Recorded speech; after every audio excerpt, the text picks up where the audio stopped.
Most people falsely believe that there hasn't been a gay president yet, when in reality, there have been 38 so far. Right now, you're probably thinking to yourself, hey, wait a minute, they didn't teach me this in history class. Well, guess what, dumbass? There's a lot of stuff they didn't teach you in history class.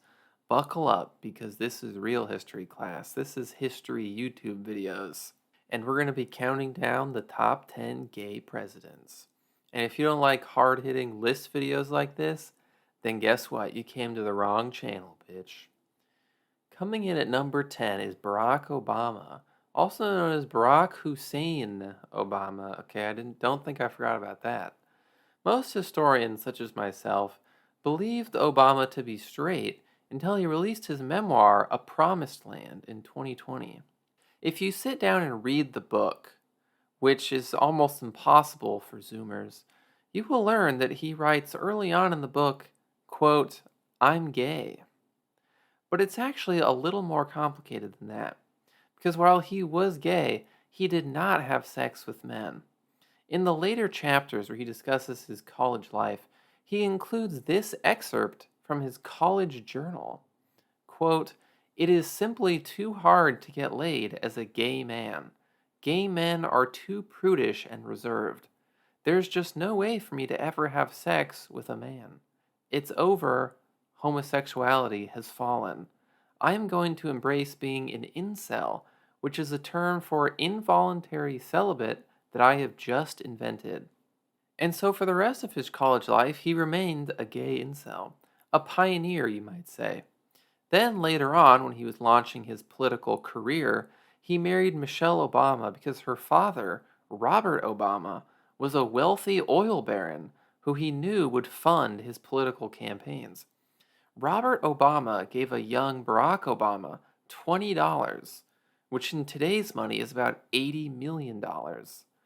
Robert Obama also funded the recent Booker filibuster stunt by giving him $3.75 for a white monster before he began his speech. At number 9 on the list, we got Bill Clinton. Bill Clinton is considered to be straight by most people, but this just means that his psyop was effective. The reason he had all those affairs and sexual assaults and rapes with women was just so that people wouldn't find out that he was actually in love with men. It's basically a classic case of overcompensation. We all know that guy who gets to the party and starts talking about, oh, where are the hoes at? Where are the girls at? Yo, where are the girls at this party, bro? I'm trying to get laid tonight. And then where do you find that guy about 4 hours later? That's right, he's getting it on with the bros in the basement.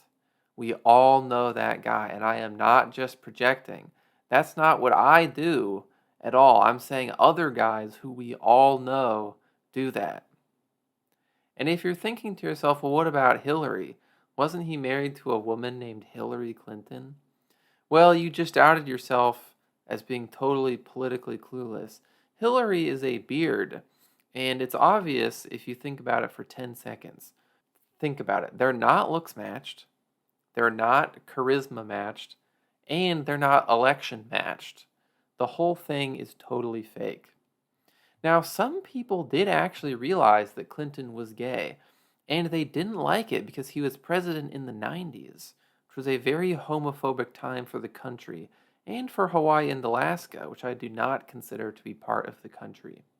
But people looked the other way because he made the economy awesome, and he was good at the jazz music and would go on TV and just.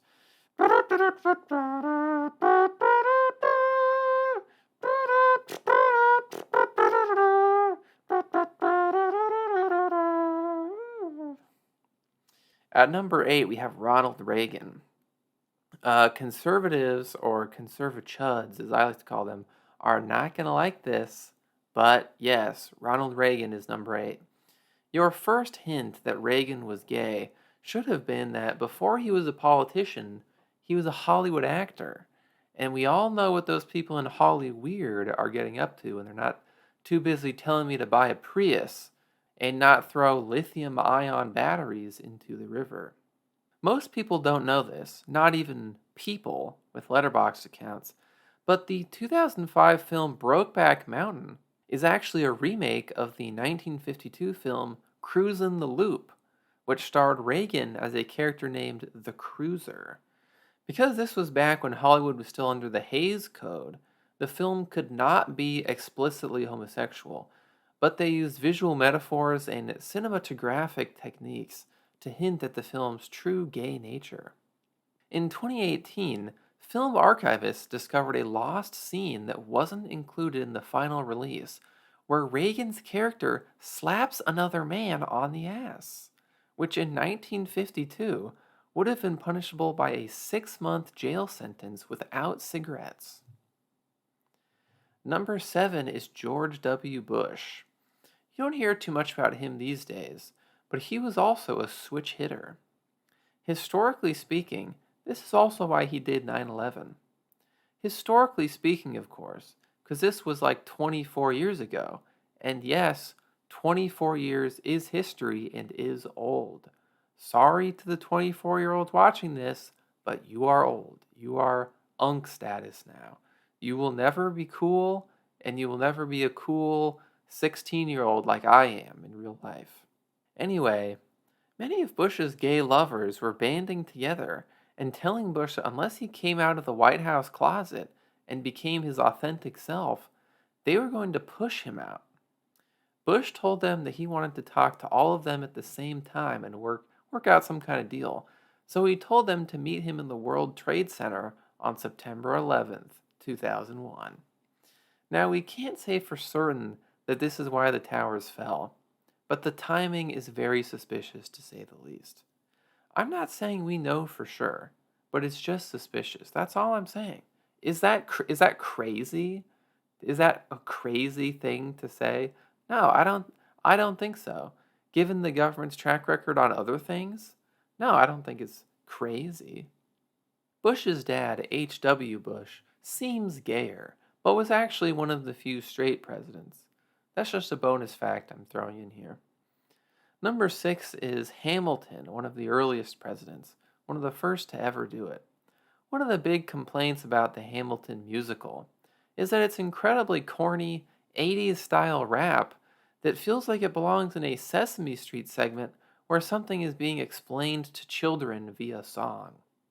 But the other complaint people have is that the play has too much graphic gay sex.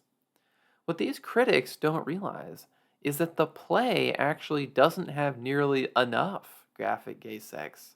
Hamilton was by far the most promiscuous president. Forget about the musical Hamilton, it's not historically accurate. If you want historical accuracy, you need to watch another historical musical called Buck Breaking. That's where you're going to learn about what Hamilton was really getting up to. Teddy Roosevelt is going to be coming in at number 5. He's best known for expanding the national park system and coming up with great quotes like this. Quote, "We are the heirs to the most prodigious land ever bestowed upon the human race. We would be fools to waste it rather than conserve what has made this country robust and great." But what people don't know is that he also had a lot of quotes like this. Quote, "What makes this country great is not just our splendid variety of natural landscapes, but our even more splendid variety of men. Here in the great melting pot of America, you can find men from every country of the earth, even the mysterious Oriental nations. We have strapping, tan men from the Mediterranean.